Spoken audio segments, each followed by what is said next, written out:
Hello, and welcome to the Cross8 webinar on cost optimization, which is getting all the tech to work right. So we have the Cross8 team on, including I've got Mike Lancashire as well. That's one of the other presenters. I think the aim today is I'm going to talk you through this. Just in terms of sort of a couple admin points. So as you'll have seen when you signed up, we are recording. But the only thing that's getting recording is me talking. So you're not on camera, you may be relieved to know. And also, we are going to try and get some questions and answer those. To do that, you need to use the Q&A function that you should have on the bottom of your screens. At any point, you can put any questions in there and the team can see, and we'll try and answer those through the session. Or if we time out or there are any that we in fact do sort of follow up, we will come back to you. So if we start off. So today we wanted to talk through how we tackle cost optimization. So we're going to talk through the overall structure, what it is, frameworks that we use to make a success, and crucially, how it's about making sustainable cost saving for the long term. There's lots of examples where people have sort of been caught through cycles of sort of austerity and cost cutting, slash and burn. They don't tend to last. They can be quite damaging and they're quite short termist. Today's really looking about, well, some things you can do quite quickly.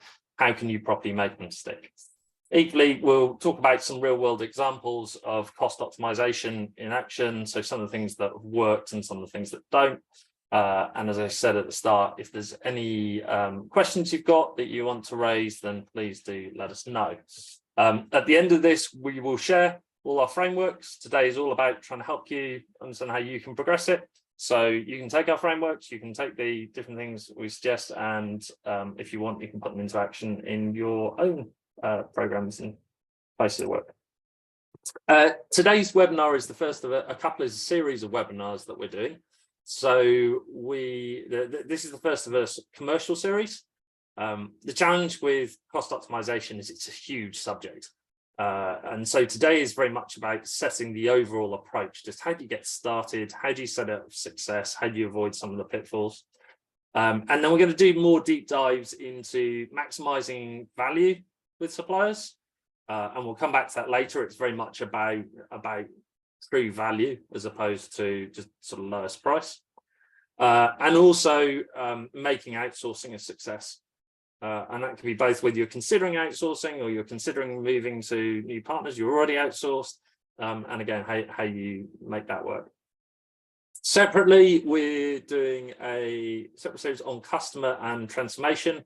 And as part of this, we'll do more of a deep dive on sort of understanding customer journeys, and how you can use that as a tool to improve overall transformation performance in an organization.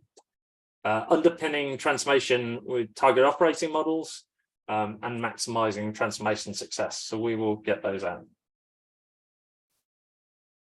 Quick bit about Cross8. So looking at the attendee list, some of you know us and have worked with us. Equally, some of you may not have come across us before. So very briefly, we are a specialist business transformation and commercial optimization consultancy. We specialize in shaping, leading, and delivering large-scale transformation and helping organizations become more commercial. We work across a number of sectors, so financial services, utilities, infrastructure, telcos, and public sector are sort of our main ones.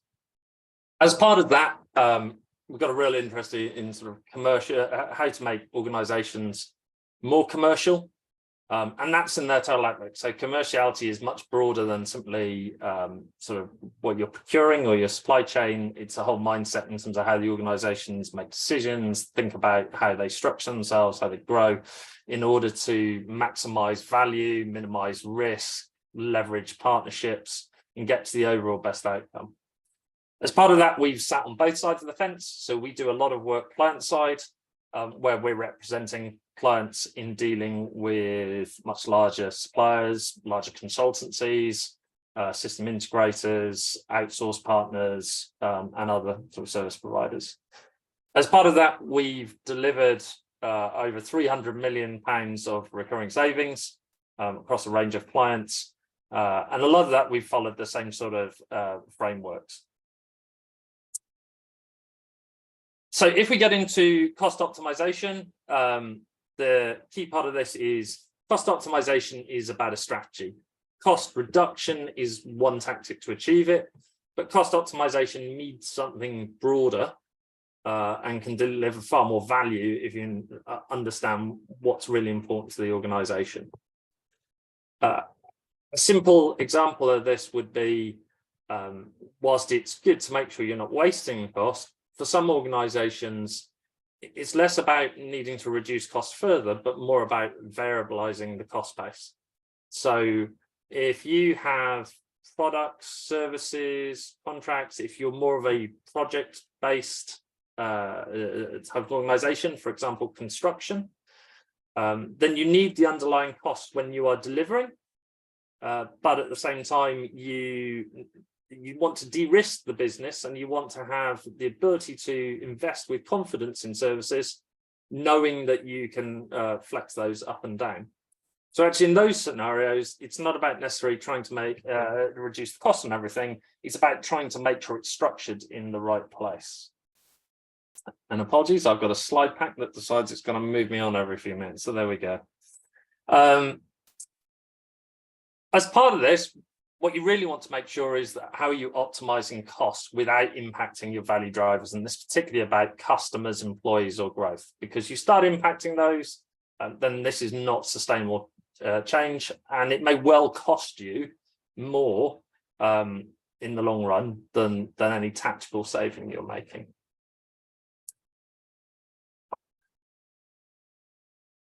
So today we're going to talk you through our 5-point repeatable framework that we use. It's sector and industry agnostic. And what it's trying to do is make sure that your cost saving programs and your cost optimization programs are really set up in the right way. And in that sense, that's no different to any other large scale change that you might be doing. We see in a lot of our clients that they start to go wrong with this whole initiative because they get a call to action.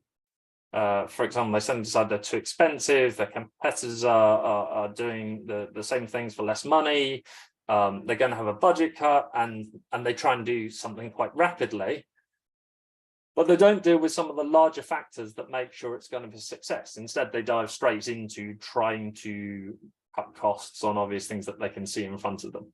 So this is very much about, well, actually, how do you do it rapidly? This is not about going slowly, but in a way that it is properly set up so it is going to make a success, and that the savings are going to be sustainable at last, and that you're putting the effort, crucially, into the right areas. And we'll get into that in a bit.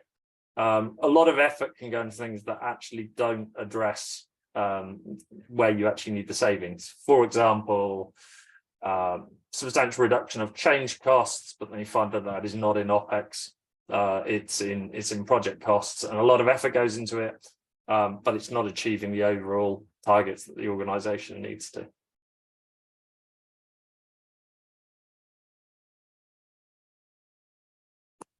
So part of where we're starting to going into this is we're trying to set up a program as a proper program. As part of that, the previous slide, we need to get clear sponsorship from the top. We need to start setting clear messages and mandates of what is driving the savings that need to be made, what the overall outcome is that you want to achieve, so that the program starts being more success. And probably one of the things we're going to repeatedly touch on in this is the human element. So just like any other change program, people don't like things being done to them. They don't tend to buy into them. They tend to resist, and it means that you don't get the overall success. So where we see a lot of challenges for organizations to make it stick is where they end up with a small project at the center that being given the mandate. There isn't the overall leadership within the actual organization, on the particular topic. There isn't the clear messaging on why it's going to happen. There isn't a clear call to action. There isn't a clear sort of burning platform. Why do people need to go and do this? So instead, it doesn't get, it stays very much within the project and doesn't get out into the wider organization. Similar to where you want to make other step changes in the sort of whole organization and culture, key to that is you need to get that ownership out there. You need to start getting people to start buying into from the beginning that this is a shared problem. So whilst there may be some initiatives, within a project team that can help drive it and make it happen, it is about getting that wider ownership, because you're going to need the wider organization to support make it a success. So we go more into this step 2 of identifying cost and value drivers. So part of this in terms of cost drivers touches on the point of which bits are you trying to influence? So is it because you want to alter the mix between variable and fixed? Is it the mix between recurring and non-recurring? Critically, is it the mix between CapEx and OpEx? So quite often organizations will have CapEx that they can invest, but what they're looking to do is reduce or change the profile of operating costs. And again, my slide pack is trying to move me on, but let's come back to that. So as part of this, you want to be really clear where it sits so that the effort is going to the right place and you are classifying the costs by those areas, so you know which subset to go after. We see a lot of effort from project teams that really want to do the right thing, but then going in the wrong areas because they latched onto costs that they thought were influenceable and maybe are, but really aren't delivering the benefit in the right place. At the same time, you want to understand the value drivers. So value drivers are looking for things like in terms of your customer experience, in terms of the outcomes, the quality, the things that help you differentiate as an organization and remain successful, and try and work out how they tie back into the cost model. Now you can, this sounds a big step, and we'll have a couple others that are like that. You can do this as a very light touch. You can do this as a quite detailed piece of work. Part of what you're trying to work out is over what time scale are you trying to make the savings? What's the urgency of doing it? So we've worked in a number of places. So for example, we supported sort of health economy from the NHS, but working out into police, local government and other services. So about 8-9 years ago now, when they were going through austerity and they were getting rapid budget cuts from the government where it had to be achieved in year. So they were trying to make it sustainable, but there was definitely an urgency in year.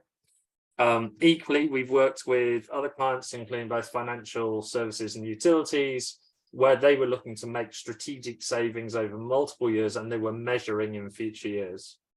So actually doing a rapid and possibly unhelpful sort of slash and burn type approach in year was unnecessary. It was all about strategic investment, and they had CapEx that they could invest in order to affect some of those changes. So we would suggest with these stages, you adapt it based on how significant the change is and over what time period. If there's a need to do something rapidly, this can be a very light touch, but it's an essential step to make sure that you're focusing on the right areas and you are delivering the right savings, and you understand how they're going to impact value, so that you are not just chasing cost regardless of the damage to the organization. If we go on to the next slide. So this is a pull out just sort of logical errors that if you went into any organization, whilst this wouldn't cover 100% of the cost base, these are usually significant areas to go and look at. We would know instantly coming into an organization where we're looking, what we're looking for in each of these, and the fact that they have different profiles. Of sort of how the scale of change you need to make to get any savings in that space, and the sorts of changes and things that you would need to do. So if I briefly just step through these different ones, and you'll get a sense. As I introduce the topic, what we're doing is we are doing the sort of a quick overview of the end-to-end approach here. Now, in some places we've started, just like in some big change programs, you start right at the beginning in terms of figuring out your strategy, working out what that means and working right the way through. But equally in other places, you step in, you're partway through. So you can apply these to all sorts of different organizations at different points in the journey. Some may not have started at all, may have effectively a lot of low-hanging fruit because they're very inefficient, and you can work through. Others may already be semi-optimized and you're choosing to focus on some of these areas. Equally, each of these areas go to quite a lot of detail. There are people and consultants that specialize just in really small subsets of these because there's so much value to being locked in certain areas, and we'll touch on some of those. So HR, in almost any organization, your payroll is going to, and associated benefits, rewards, pension, etc., is going to be a significant part of your cost base. There are a few things to do. So one, a really quick sense is to review spans and layers. So spans are effectively, as you go through each person, how many do they have reporting into them? And does that look optimized? Now, you will get variation as you go through. So if you said, look, an optimum thing as a central point is that people would have, say, 7 to 8 reports. But as you get closer to an operational coalface, so if you're then looking at, for example, a customer services manager in a contact center, they may have far more. If you look into some specialist areas, they might have less. So it is just a rough measure, but you're looking at that and you're looking at layers. And again, do you seem to have excess layers from top to bottom? So this is starting as the CEO as level 1, the exec leadership team as level 2, and stepping down the layers to really see whether the organization is inefficient, because the ratios of people, particularly if you have lots of people, for example, where someone is managing only sort of 2 to 3 people, there's lots of levels to it that there is some efficiency that you can unlock. The challenge with it is that the quick win is people typically freeze vacancies and recruitment and tighten up on the process that you have to jump through to go through that. That enables you to save some initial money, but is really blunt because the vacancies almost certainly aren't where you want them if you were going through an organizational redesign. So it means you may well have some ones that really needed to be filled. You may have some others they can live without, but it doesn't really work as a sustainable step. But it is a short-term way of trying to deal with it, because clearly if it is a vacancy, then you don't have a cost or HR process to go through to get rid of anybody because they've already gone. There is a vacancy there. In order to truly unlock it, you've got to go through an organizational redesign, possibly wrapped into a wider piece of doing a target operating model, in order to understand how the organization should efficiently be operating. That then needs to follow with a redundancy scheme. Often organizations, depending on the scale of change that they want to do, will start with a voluntary one. If they need to make greater cuts, and then they may consider going to a compulsory one. Second chunk, location. So again, you really got 2 factors here. One is just property costs. For example, is your whole organization set up with expensive leases in the center of London when it doesn't need to be? It maybe needs part of the head office there. Could it have it in other places? Same for any other location around the world. Is there a better mix you could do?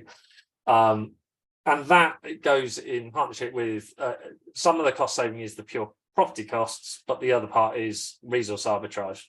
Basically means taking the same resource or equivalent resource in somewhere else where they are lower cost. So this is typically underpinned the whole outsourcing arrangement, for example, to the Philippines and India, where you get a highly skilled workforce, highly educated, with language skills, but at a much lower cost than having the equivalent people, for example, in London or in the UK or Europe. Again, this is quite a substantial change to enact. It has two significant things to it. One, property tends to be locked in on lease terms, so it's your ability to get out and actually sublease it or realise it. And on resource arbitrage, you're talking about a substantial move. That could be a move still within the company, So you're not getting rid of people, but you're now saying, well, yeah, you're going to move it from London to a regional centre. It could be outsourcing. You have a whole set of HR challenges in terms of whether people are prepared to move, the scale of the move. So again, these are two areas heavily interlinked, can unlock significant value, but are not quick and easy to do in order to achieve the sustainable change that you want to do. That overlaps then into outsourcing. Outsourcing, you could come at it a couple of levels. So one, if you don't outsource at all, or you don't currently, then it is an opportunity to outsource non-core functions. So you would always want to retain what makes you different, what makes you unique, what is your market differentiator. You would also want to retain what things allow you to control the quality delivery of your experience. But there are a lot of things that maybe aren't core to the business. They are things you still have to do, and these could potentially be better achieved by a partner, either because they are going to deliver them from a different location with a lower cost resource, so back to the resource arbitrage, or because a partner that specializes in that area that you're outsourcing has more economies of scale, can invest in it, can do it more cheaply because they are spreading that cost by providing the same service to multiple providers. As we said, we have, so we've done a lot of outsourcing over the years, both in terms of the actual outsourcing process, but also fixing up outsourcing arrangements. We have a dedicated webinar coming on that. It's a big topic, but it's something you can look at. Again, from a pure cost optimization point, the other thing you can consider is if you already outsource, is there opportunities effectively to move to a better deal? Now, typically, this would fall into the category where you have lots of long-term contract commitments. On the face of it, it's not necessarily influenceable. So typically, if you've outsourced, you're not doing that on an annual basis. You may have done a 5-10-year contract. And depending on where you are through that life cycle will depend on how influenced it is. However, even if you have a long period left on the contract, there is potential to renegotiate, to reshape, but typically you would need to be throwing something into the mix to make it more interesting for the other party. So is that you are going to consolidate more services? Is that you have an appetite to actually extend the contract longer and make an earlier commitment? Is there something else that you can give to unlock the value? Clearly, for a partner who's got a long-term outsourcing deal where they are supplying you, simply saying you want to negotiate and get a lower price or a different deal than not offering anything is not particularly attractive. Fourth area that we would look at, and I would look at as probably my priority for if I wanted to make rapid changes, is IT licensing.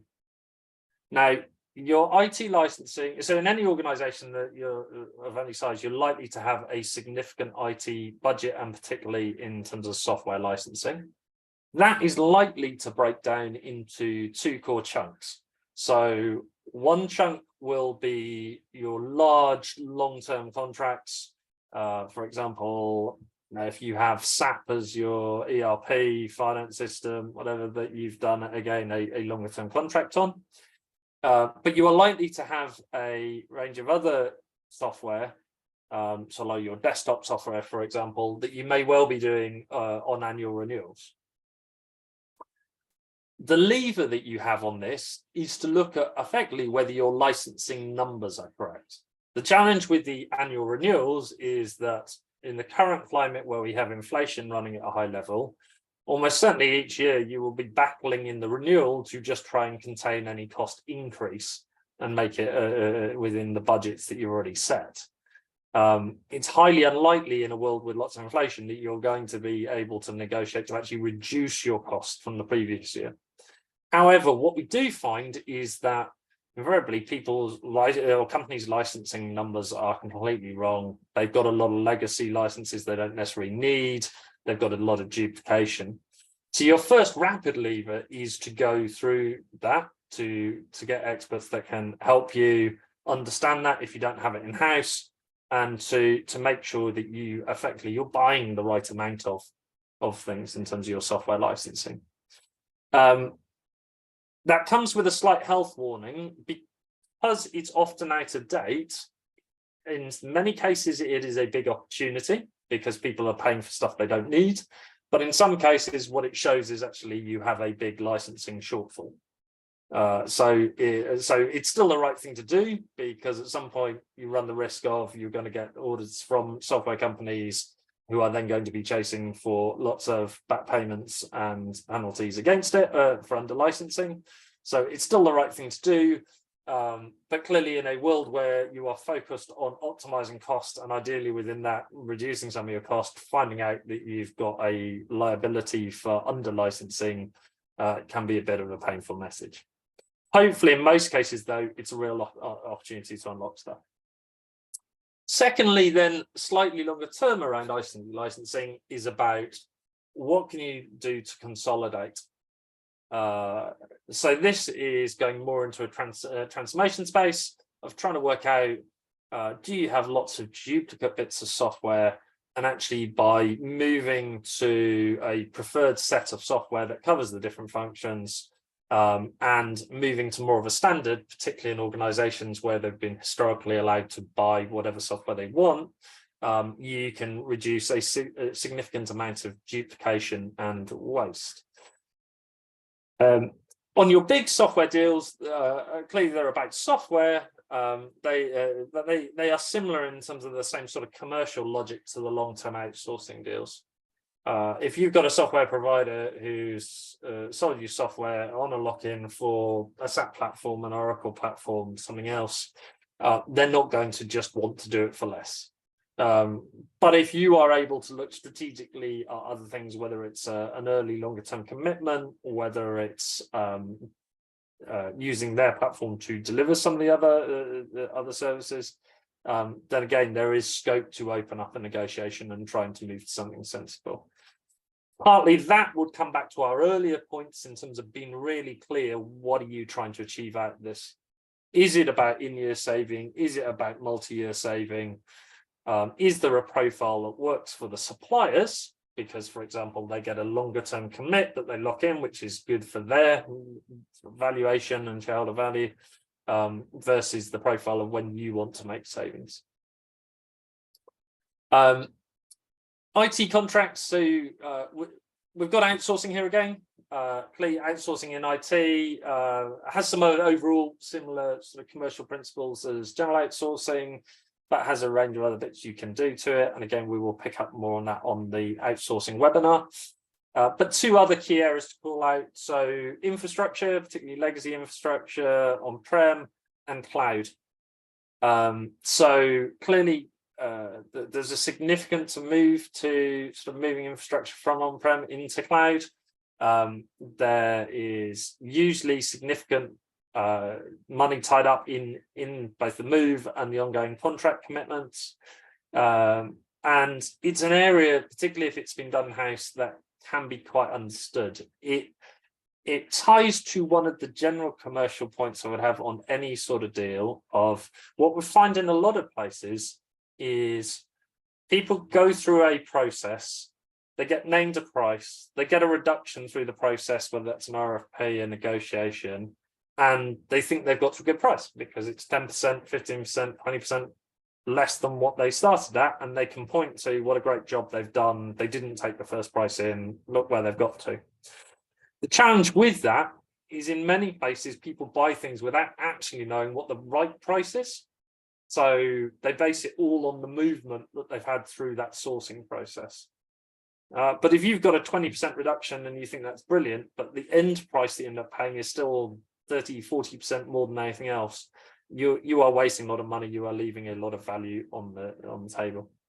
So cloud in particular is quite a specialist area. We have skills, but equally there are other consultancies, I think a couple on the call, that just specialize in this area. And it's about very much having the insight to know what are all the levers with particularly the large cloud providers. So sort of like AWS, to be able to really unlock that value and know what good looks like and know when to pull the levers. Next area, external resource.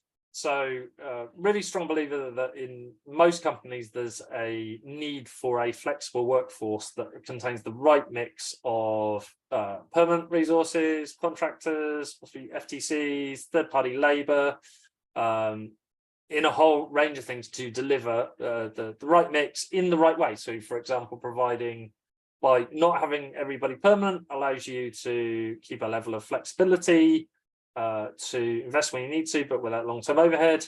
But equally, long-term provision of contractors, long-term provision of third-party labor, unless it's at some sort of resource arbitrage where it's lower, over time is potentially not the right thing to do.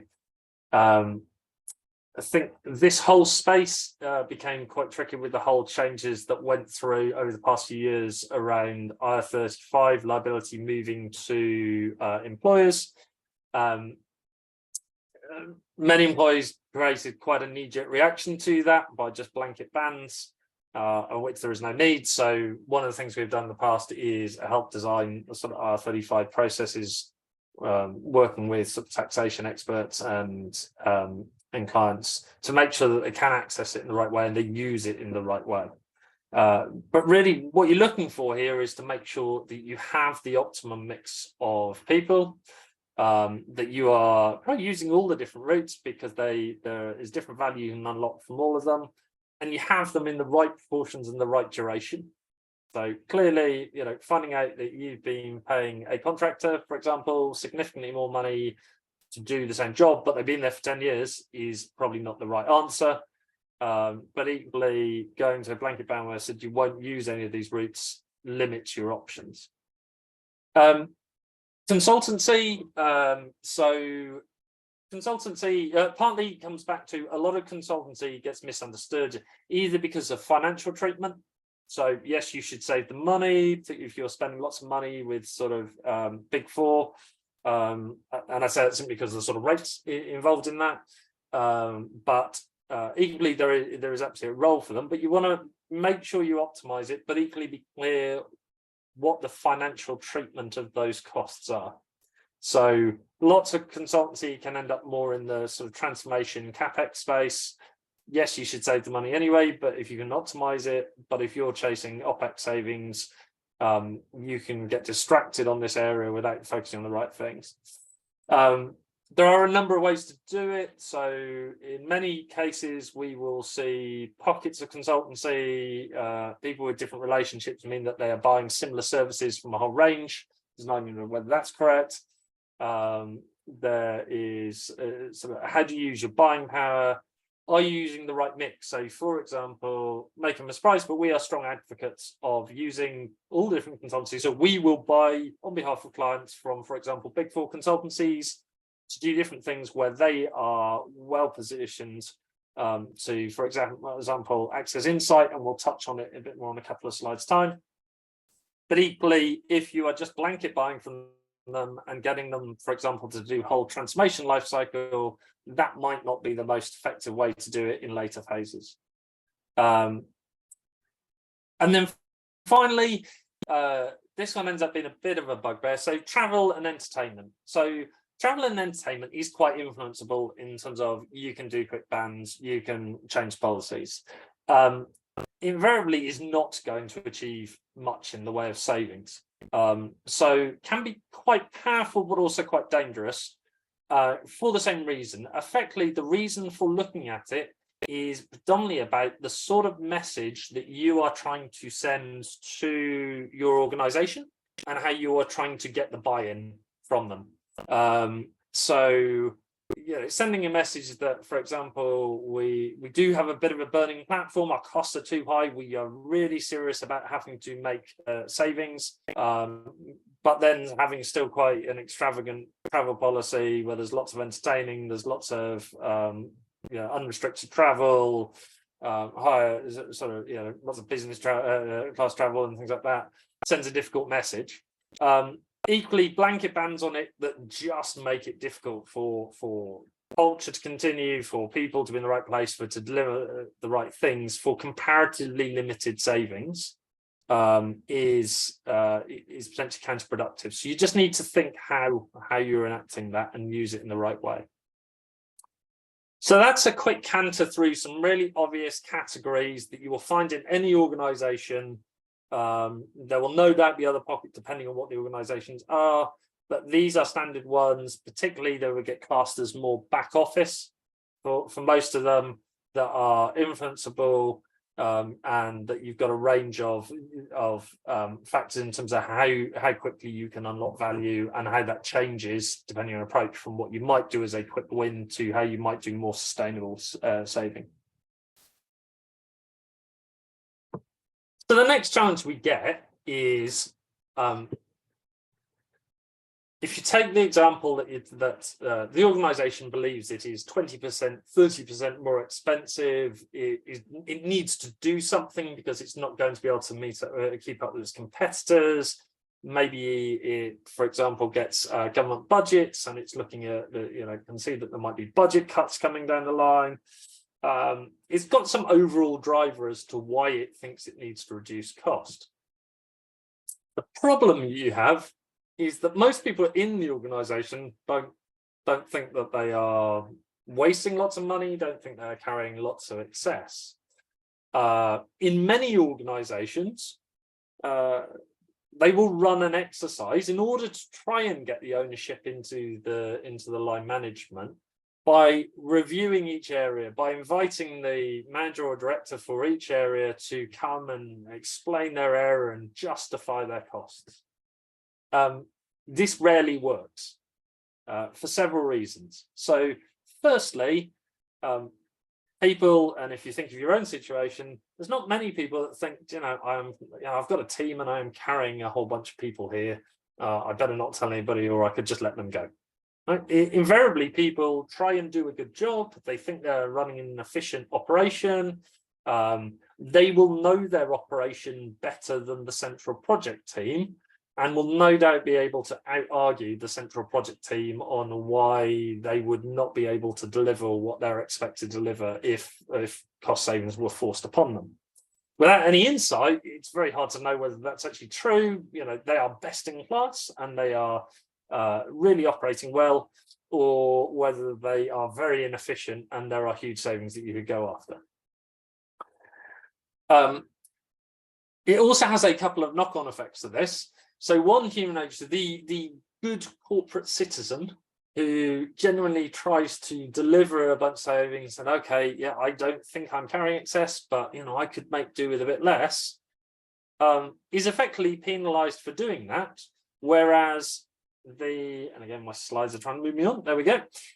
Whereas the person who just argues back and says, no, I'm not going to deliver this, gets rewarded because they get to keep their people or their software or whatever it is that they are defending. And thirdly, the longer it goes on, just going through this standoff, the weaker the call becomes, because so we have worked with organizations that are in the second or third year of this, and what they become accustomed to is just a lot of time being told they're too expensive, there's a bit of a challenge, they fight it back, and nothing really changes. So what you are looking for is insight, to know which areas to go and target over and above the factors we call out in the previous slide, to be able to try and work out which bits you should go for. And there's a couple of techniques you can use to do this. So the first one is benchmarking. So if you are in a life sciences company, you're in an insurance company, you're in a construction company, you've got this overall message that you think you're too expensive, that you need to change, that you need to do something else to variabilize your costs. You want some insight that, well, your competitors actually cheaper, and which areas are they cheaper in? Knowing overall that you believe they're cheaper doesn't help you, but saying, their IT runs at 10% less than ours, their HR function is half the size of ours, allows you to go and ask some questions and focus on that. Now, the key source that you can get from this are the big consultancies. And back to, this is where, with operating on behalf of clients, we would actively go and buy these services from the big consultancies. We are definitely pricing them in terms of their access to this sort of information, because you are looking for parties that are working with several of your competitors who might be able to build this picture up over time and therefore can access and give you that insight. The health check against it is benchmarking is fraught with all sorts of dangers because no two companies are exactly the same. The benchmarking, no competitor allows you to go and directly run the benchmarking against them. So invariably you are looking at, for example, a consultancy or someone like Gartner who's gathered the data over time, and you're trying to normalize it and understand it. So it is a very useful tool to try and focus on the right areas. You just have to appreciate that it comes with some health warnings. And we've had certainly a couple of experiences in different sectors, one in utilities where we worked with a client for years who were constantly struggling with the battle that they believed that they were more expensive than their competitors. With hindsight after that, with a number of changes that happened with those, their competitors, came apparent that actually they weren't measuring the same things. And they weren't cheaper. Their competitors weren't actually cheaper. They just included less things in some of the measures that they were using. So it's just making sure that you're using it as an indicator, but it comes with that health warning and you're not using it as absolute fact. It is simply a guide to focus on there. The second one you could do is zero-based budgeting. So in most places, budgeting is more of a cost accounting type exercise where budgets from last year are rolled over into the next year and then adjusted based on any new assumptions. That means if you have a set of inefficiencies within your budget, so if you are running way too many people, if you have all sorts of other costs, they don't come under scrutiny because really all you're testing is the variations between last year and the next year. Zero-based budgeting is more onerous, but it is about resetting your budget each year from scratch. And you can do it in terms of general sort of accounting process in the company, or you can do it as a project, as a standalone exercise to build up. If we started again from a blank piece of paper, what should the cost be and how do we budget each of them? And rather than having a face-off with a set of managers, all who genuinely believe that they're running there as efficiency of whatever they're currently running, it allows you a bunch of insight to go, well, if I built this again, my cost base wouldn't be that high or it wouldn't be in these areas, and allows you to go through and get that insight and cost challenge. The challenge with it is it does take significant work.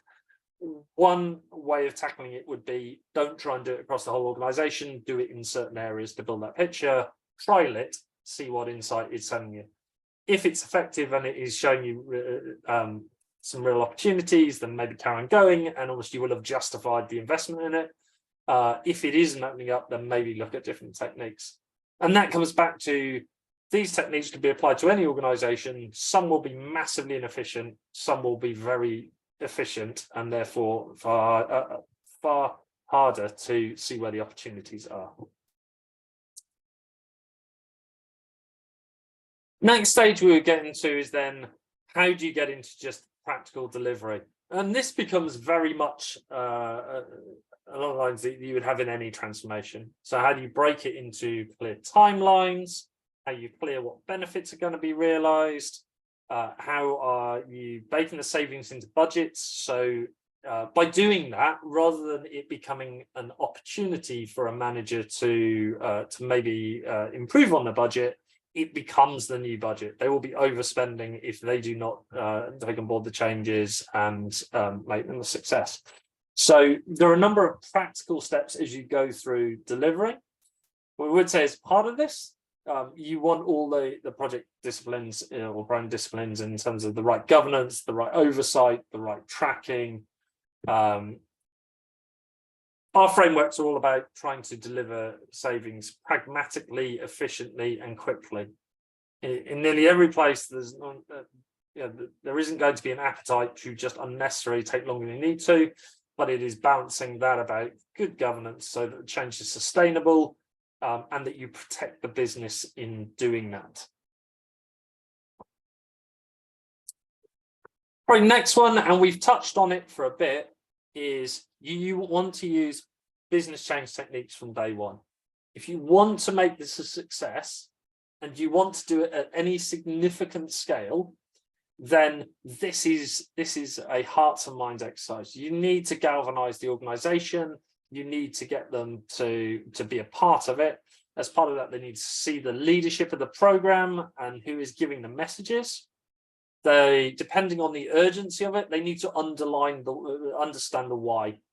So you'll hear that a lot in lots of different sort of business sort of programs in terms of how to just deliver business well. People respond well when they understand the why they need to do something. If they are simply being told to just save money or to reduce costs or to change their costs, that doesn't allow them to relate to it unless they understand where they're going. So right from day one, you want to be thinking of that comms journey, thinking about the people engagement, thinking about the messaging, thinking about how this is going to properly stick and people are going to feel part of it. Because not only do you want them to help you deliver the savings, but you want the savings to stick. There is no point, and we see it in several places, of having, on the one hand, a program, for example, typically run out of something like finance that is desperately trying to reduce costs or change the cost model.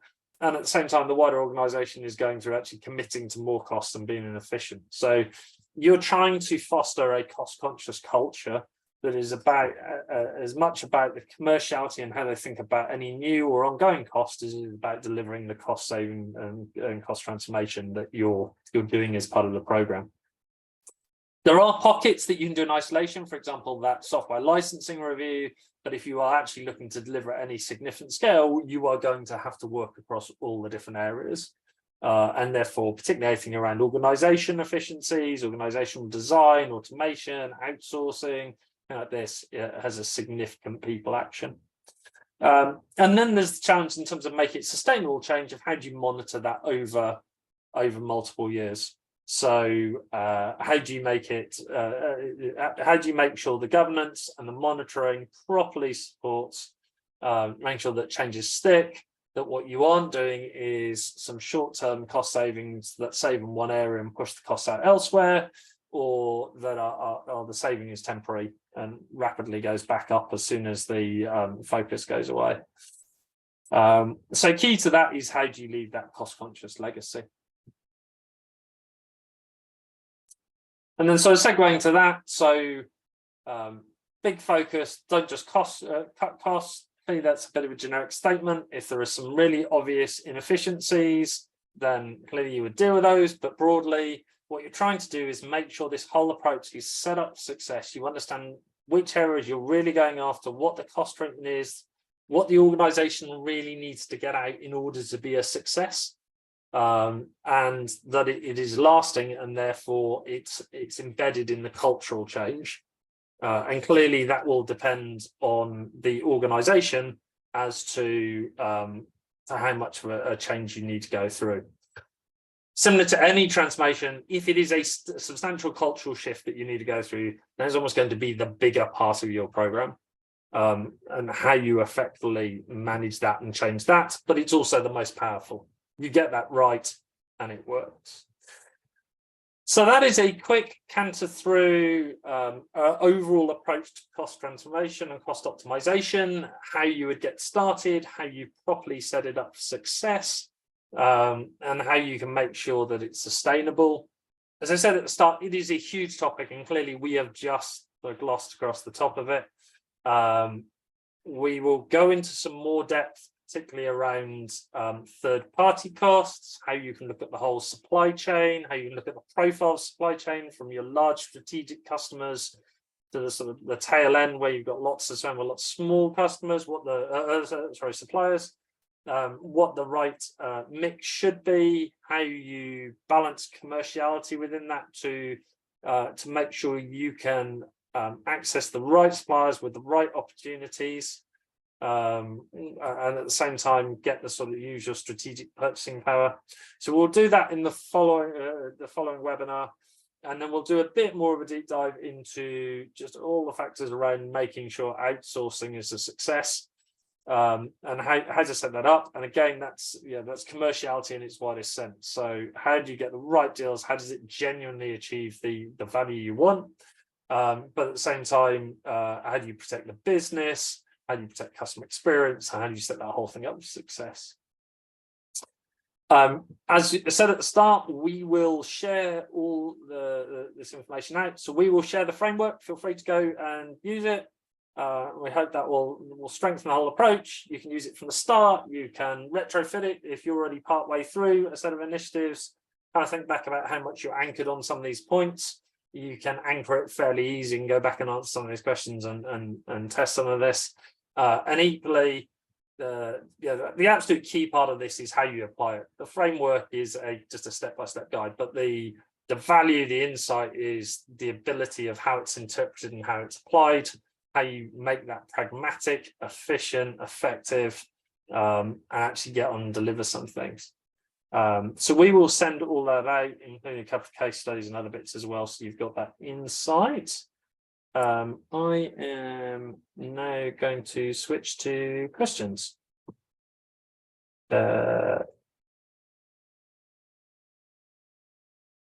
Cool. So